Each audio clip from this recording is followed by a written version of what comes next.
નમસ્કાર વિદ્યાર્થી મિત્રો, આજે આપણે ધોરણ 6ના સામાજિક વિજ્ઞાન વિષયના પાઠ 12 નકશો સમજીએ તેના સ્વાધ્યાયના પ્રશ્નોનું સંપૂર્ણ સોલ્યુશન કરવાના છીએ।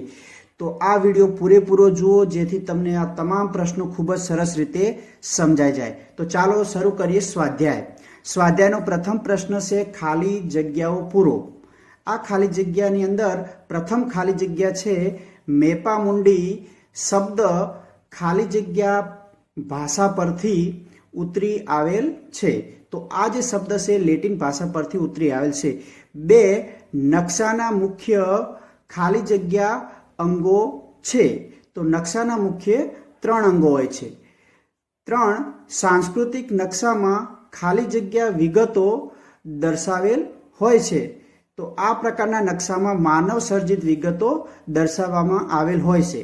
પ્રશ્ન 2 નીચે અવિભાગની વિગતોને આપણે સામેના બ વિભાગની વિગતો સાથે યોગ્ય રીતે જોડકા સ્વરૂપે આપણે જોડવાની છે।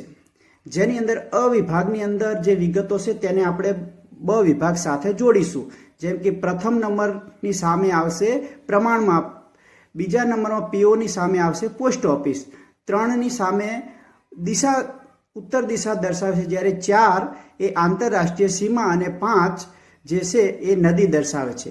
પ્રશ્ન 3 નીચેના વિધાનો પૈકી ખરાની સામે ખરાની નિશાની અને ખોટાની સામે ખોટાની નિશાની કરો। પ્રથમ પ્રશ્ન છે મહાસાગર સાંસ્કૃતિક નકશામાં દર્શાવવામાં આવેલ હોય છે। તો આ વિધાન ખોટું છે। બીજો પ્રશ્ન છે નકશામાં વનસ્પતિનો પ્રદેશ લીલા રંગથી દર્શાવેલ હોય છે। તો આ વિધાન સાચું છે। 3 ભારત પૃથ્વી પર ઉત્તર પશ્ચિમ ગોળાર્ધમાં આવેલ છે। તો આ વિધાન ખોટું છે। પ્રશ્ન 4 જુદા જુદા ખંડ દર્શાવતો નકશો મોટા માપનો નકશો છે। તો આ વિધાન પણ ખોટું છે। પ્રશ્ન 4 નીચેના પ્રશ્નોના ઉત્તર 1-2 વાક્યોમાં આપો। પ્રશ્ન 1 હેતુ આધારિત નકશાના પ્રકાર લખો। તો હેતુ આધારિત નકશાના મુખ્યત્વે 2 પ્રકાર હોય છે। એક પ્રાકૃતિક નકશાઓ અને બીજા સાંસ્કૃતિક નકશાઓ। પ્રશ્ન 2 રૂઢ સંજ્ઞાઓ એટલે શું?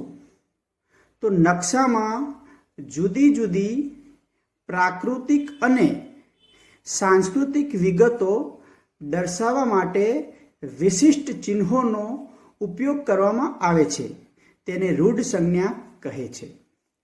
પ્રશ્ન 3 કેન્દ્ર શાસિત પ્રદેશ કોને કહેવાય?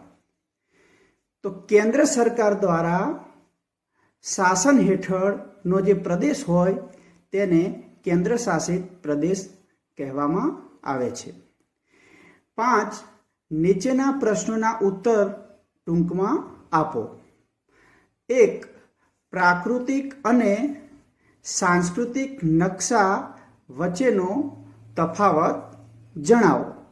તો પ્રાકૃતિક અને સાંસ્કૃતિક નકશા વચ્ચેનો જે તફાવત છે જે નીચે દર્શાવેલ છે, જેનો આપણે અભ્યાસ કરીશું। અહીં આપણને પ્રાકૃતિક અને સાંસ્કૃતિક નકશાના તફાવત આપેલા છે, તો આપણે જોઈએ।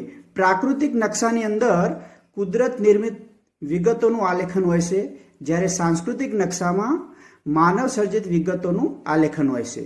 બીજું, પ્રાકૃતિક નકશામાં પર્વતો, ઉચ્ચ પ્રદેશો, મેદાનો, નદીઓ, મહાસાગરો વગેરે દર્શાવેલા હોય છે, જ્યારે સાંસ્કૃતિક નકશામાં માનવીની વિવિધ પ્રવૃત્તિઓનો નિર્દેશ કરેલો હોય છે। પ્રશ્ન 2 માપના આધારે નકશાના પ્રકાર જણાવી નાના માપના નકશાના 2 ઉદાહરણ લખો।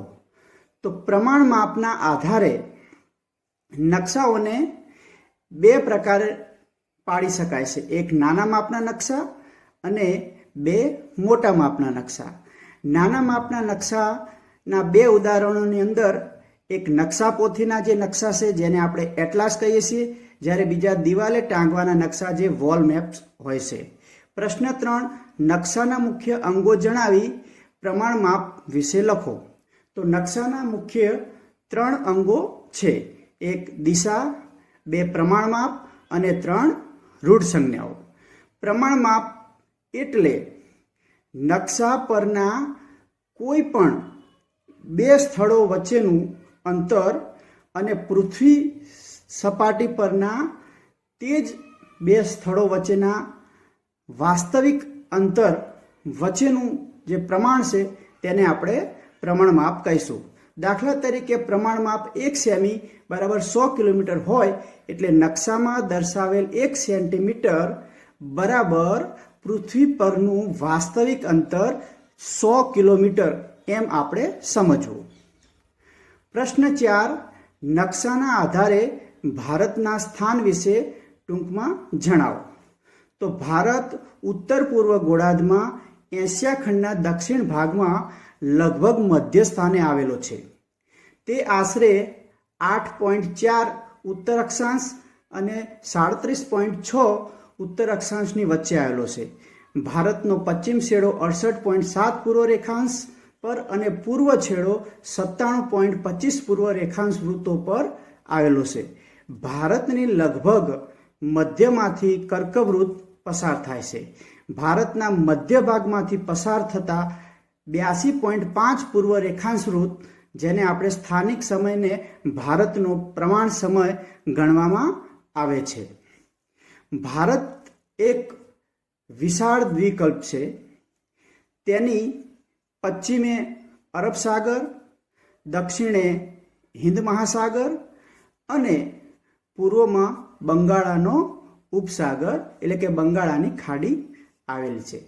ભારતની વાયવ્ય સીમાએ પાકિસ્તાન અને અફઘાનિસ્તાન જેવા દેશો, ઉત્તર સીમાએ ચીન, નેપાળ અને ભૂટાન જેવા દેશો, જ્યારે પૂર્વ સીમાએ બાંગ્લાદેશ, મ્યાનમાર તથા દક્ષિણે શ્રીલંકા જેવા દેશો આવેલા છે. ભારતની ઉત્તરે હિમાલયની પર્વતમાળા આવેલી છે. પ્રશ્ન 6, નીચે આપેલ નકશાનું અવલોકન કરો અને ત્યાર પછી આપેલા ઉત્તરના જવાબ આપો. તો અહીં ભારત દેશનો જે નકશો છે તેના આધારે આપણે પ્રશ્નોના ઉત્તર આપીશું.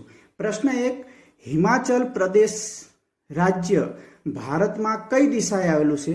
તો જેનો જવાબ છે ભારતમાં હિમાચલ પ્રદેશ રાજ્ય ઉત્તર દિશાએ આવેલ છે. પ્રશ્ન 2, મધ્યપ્રદેશ ગુજરાતની કઈ દિશાએ આવેલું છે?